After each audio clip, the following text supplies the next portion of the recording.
National आदिवासी people's federation Maharashtra राज्याचे अध्यक्ष व काँग्रेस पक्षाचे नेते मारुती डुबाजी वायाळ यांच्या अभिष्टचिंतन सोहळ्याप्रसंगी पुणे महानगरपालिकेच्या नगरसेविका राजश्री काळे यांनीही शुभेच्छा दिल्या। पाहुयात। जय आदिवासी, जय भीम। जय भीम। मी राजश्री काळे, पारधी समाजाची कार्यकर्ती आहे।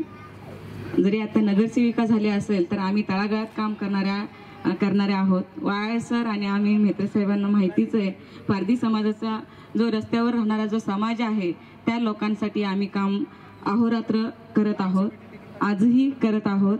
पण त्यांना आता आमदारकीला परत उभा राहावे असे मी त्यांना सदिच्छा देते। त्यांच्या वाढदिवसासाठी मी आणि माझ्या परिवारातर्फे आणि भाजप पक्षातर्फे त्यांना सदिच्छा देते, धन्यवाद देते, वाढदिवसाच्या हार्दिक शुभेच्छा देते।